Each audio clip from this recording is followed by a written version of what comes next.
अस्सलाम वालेकुम जी, मैं हूं शान और आप सभी का हमारे चैनल पे स्वागत है दोस्तों। वेलकम हो चुका है। तो भाई साहब आ गया वो शाहकार जिसका था हम सबको इंतजार, वो जिन लोगों को ना चुल मची हुई थी ना कि भाई स्क्वाड नहीं आ रहा, स्क्वाड नहीं आ रहा, पाकिस्तान का क्यों नहीं आ रहा, किस वजह से नहीं आ रहा।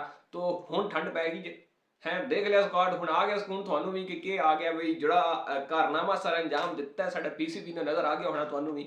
तो जनाब पीसीबी ने ना स्क्वाड का अनाउंसमेंट कर दिया है, जो हमारी चेयरमैन कमेटी है, क्योंकि हमारा चेयरमैन तो है ही नहीं सिलेक्शन कमेटी का, तो वो सिलेक्शन कमेटी जो है वो सारी की सारी आ जाती होती है। तो जनाब हमारे 4 कमेटी के जो मेंबर थे वो आज आए हैं। उन्होंने एक अचानक अनन फनन किस्म की प्रेस कॉन्फ्रेंस किया और उसमें उन्होंने बताया है कि भाई ये जो हमारे खिलाड़ी हैं इनको हमने स्क्वाड का हिस्सा बनाया है और किस वजह से बनाया है, क्यों बनाया है। अगर स्क्वाड की बात करें तो अभी तक आप लोगों ने देख ही लिया होगा, लेकिन फिर भी एक बार इस पे नजर डाल लेते हैं कि भाई स्क्वाड में कौन कौन से शाहकार जो है वो हमने शामिल किए हैं। स्क्वाड पर नजर दौड़ाएं तो भाई साहब बाबर आजम है जो कि हमें दिखाई देते हैं स्क्वाड में। इसके बाद अबरार अहमद को हमने शामिल कर लिया इस सीरीज के लिए, मिस्ट्री स्पिनर है। आजम खान को लेकर जा रहे हैं जिनकी फिटनेस पे अभी तक बहुत सारे सवाल हैं, वो फिट हैं या नहीं, अवेलेबल हैं सीरीज के लिए या नहीं, इसके बारे में भी अभी कंसर्न है, बिल्कुल क्लैरिटी नहीं है कि वो खेलेंगे या नहीं। फखर जमान है तो उनके भी कुछ फिटनेस के मसाइल का सामना है। हारिस रऊफ है जो कि कम बैक कर रहे हैं काफी टाइम के बाद। अभी तक जो उनकी अपडेट है वो क्लियर नहीं है। अभी तक जो इस वक्त मैं वीडियो रिकॉर्ड कर रहा हूँ इस वक्त तक की जो हारिस रऊफ की अपडेट है, हारिस रऊफ अभी बॉलिंग कर रहे हैं नेट्स में, लेकिन मैच फिटनेस उनकी कितनी है इस बारे में किसी को फिलहाल नहीं पता है। आजम खान के साथ भी यही सीन है। काकुल ट्रेनिंग कैंप जब हुई थी उसके बाद से आजम खान जो है ना वो फिटनेस के मसाइल का शिकार हैं, मतलब इनको थोड़े बहुत मसले आ रहे हैं फिटनेस में।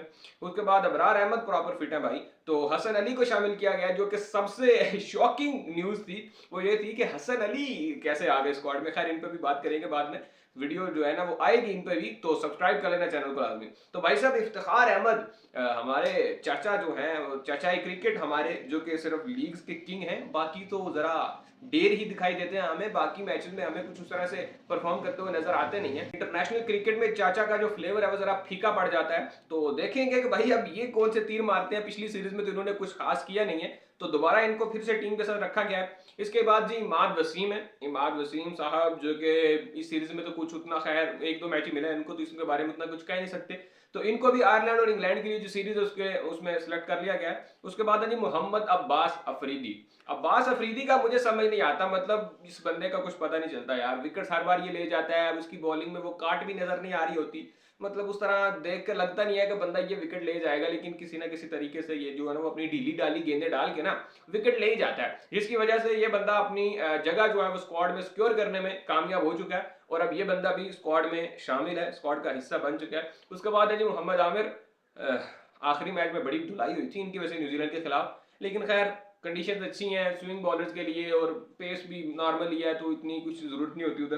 तो ठीक है, इंग्लैंड आयरलैंड एक अच्छी आइडियल जगह मोहम्मद आमिर के लिए, तो ठीक है कुछ ना कुछ कर ही लेंगे वहां पे। तो उसके बाद है जी मोहम्मद रिजवान। रिजवान भी अभी तक प्रॉपर फिट नहीं है। ये प्रेस कॉन्फ्रेंस में सवाल भी हुआ था वहाब रियाज से, तो उन्होंने यही कहा था कि भाई फिट हो जाएंगे, ये हो जाएगा वो हो जाएगा, इसी वजह से हम वर्ल्ड कप का स्क्वाड अनाउंस नहीं कर रहे।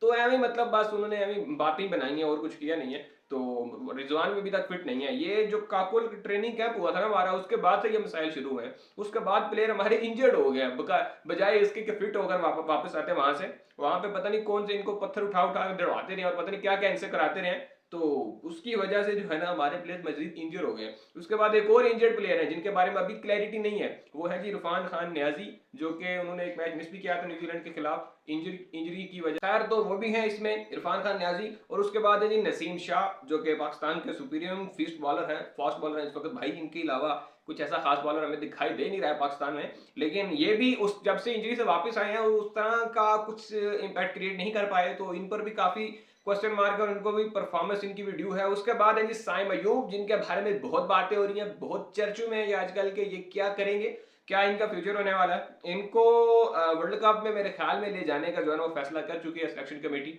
इसी वजह से इनको इस सीरीज में भी इंक्लूड कर लिया गया है, क्योंकि पिछले अगर 16 मैचेस में इनका रिकॉर्ड देखें तो अभी तक इनकी कोई हाफ सेंचुरी नहीं है, और इसके अलावा भी जो इनका स्ट्राइक रेट है या जो इनकी एवरेज है वो भी कुछ खास है नहीं। तो इन पर भी होप की जा रही है, बाबर आजम बड़ा ट्रस्ट शो कर रहे हैं इन पे, तो कुछ भी हो सकता है। इसके बाद आते हैं जी सलमान अली आगा, जो कि एक और सरप्राइजिंग क्लू है ना, मतलब पिछली सीरीज में आपने इनको ठुड्डा करा दिया जहां पे आसान कंडीशन थी, जहाँ पे इन्होंने परफॉर्म किया हुआ था, जहाँ पे ये खेल सकते थे, वहाँ पे खिलाया नहीं, अब यहाँ पे मौका दिया जा रहा है। तो मेरे ख्याल में ये बैकअप ऑप्शन होंगे, मतलब रोटेशन पॉलिसी के तहत ही खेलेंगे, अगर खेले भी तो। वैसे तो कोई ज़्यादा चांसेस मुझे नज़र नहीं आ रहे आगा सलमान के खेलते हुए। उसके बाद है शादाब खान, दिलेगी, और उसके बाद शाहीन शाह अफरीदी हैं हमारे। और फिर जनाब आ जाते हैं हमारे Usman Khan the great the legend, जो कि डोमेस्टिक में बड़े रिकॉर्ड बनाकर आए हैं, लेकिन अभी तक यहाँ पे खुद को साबित करने में नाकाम रहे हैं। तो ये है जी कुछ हमारे स्क्वाड की सूरत हाल। तो अभी तक तो स्क्वाड अनाउंस हुआ है और यही सूरत हाल है इसकी। तो अब देखते हैं इनकी परफॉर्मेंस क्या रहती है और किस तरह से ये यूटिलाइज करते हैं टीम को।